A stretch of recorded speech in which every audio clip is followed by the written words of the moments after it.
Ya, sekarang saya ke Bang Habibur Rahman, Mas Habibur Rahman. Ada sempat anggapan bahwa pertemuan dengan keluarga Pak Jokowi karena komunikasi dengan PDIP ini mandek, benar atau tidak? Ya, orang kan berasumsi macam-macam, tapi yang tahu kan kami dengan teman-teman sahabat-sahabat kami di PDIP. Ya, buktinya peci saya aja merah hari ini kan. Oh iya, betul juga ya.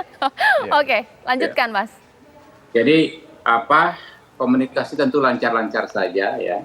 Kalau partai politik parlemen itu kan komunikasi paling efektif itu juga di parlemen ya. Kita lihat di parlemen juga kami dalam sebagian besar isu kita seia sekata ya dengan PDIP, kerjasama dengan teman-teman kedua fraksi ini juga bagus sekali. Begitu juga hubungan Pak Prabowo dengan Ibu Mega. Kemarin Pak Prabowo, Bu Mega ulang tahun, mengirimkan ucapan ya. Jadi tetap mesra. Bahkan sebetulnya ya hubungan kedua tokoh ini bukan saat ini saja bagus. Ya. Mereka dekat juga sudah lama, pernah pasangan calon capres cawapres. Kemudian walaupun berkontestasi di dua pemilu terakhir ya, kita berada di pihak yang berbeda, tetap saja hubungan beliau berdua bagus. Pak Prabowo bahkan terus mewanti-wanti kami, Baik. Ya, jangan sampai menyampaikan narasi-narasi yang menyerang ya Ibu Mega. Ya, jadi intinya memang nggak pernah ada masalah hubungan Pak Prabowo dan Ibu Mega, PDIP dan Partai Gerindra. Ya, Pak Nursirwan, jadi memang dibantahkan hubungan tetap harmonis karena ada sempat anggapan karena dua-duanya ngotot nyapres nih, jadi Pak Prabowo bolehlah lirik-lirik yang lain seperti apa? Ya, seperti yang dijelaskan Bung Habibur Rahman tadi, mewakili saya mungkin sudah disampaikan apa yang selama ini terjadi ya. Jadi kalau di politik itu cuaca itu hari demi hari, bulan demi bulan itu dipantau terus sama Bung Ghazali gitu ya.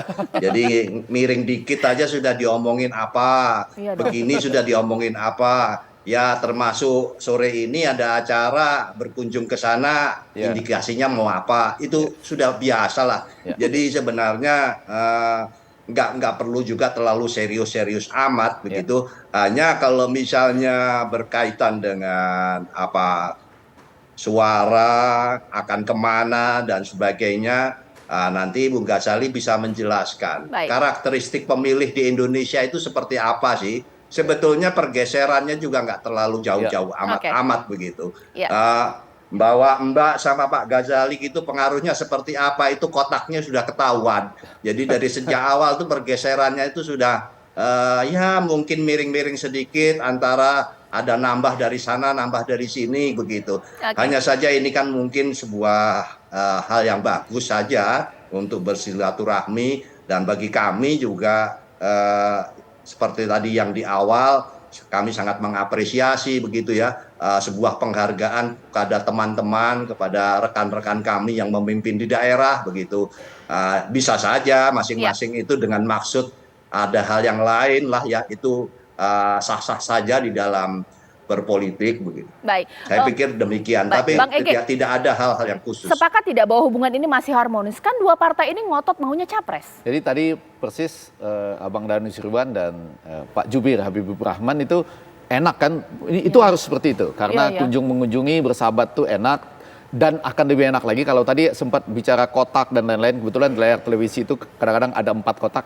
Maksud saya begini, kalau nanti capres cawapresnya 3 misalnya, nah ini tadi silaturahmi ini akan lebih enak lagi nih, karena tidak langsung 2 dari awal gitu ya.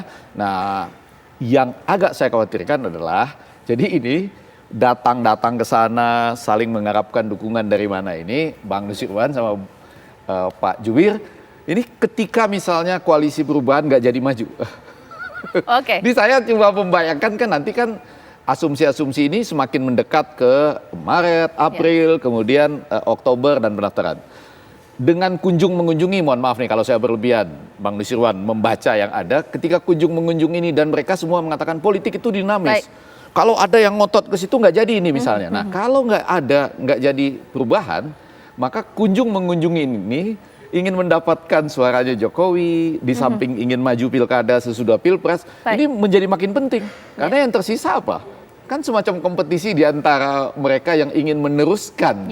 Tidak ada lagi terdengar suara perubahan. Nah, di situ makin ketat, justru di situ makin penting. Betul. Tapi kalau ada 3 itu misalnya, ya ada kompetitor lain yang harus dihadapi. Tapi kalau kompetitor itu nggak jadi maju misalnya sesuai dengan kunjung mengunjungi yang ada pada hari ini, itu lebih seru lagi nih. Betul. Akibat dari kunjung mengunjungi ini atau siapa memberikan walaupun sedikit kepada siapa gitu. Iya, tampaknya ini pertemuan-pertemuan masih akan tetap berlangsung karena memang waktu masih panjang, tapi kita tidak tahu petanya seperti apa, 3 calon atau 2 calon. Terima kasih Pak Nursirwan, terima kasih Mas Habibur Rahman, Bang Ege, terima kasih.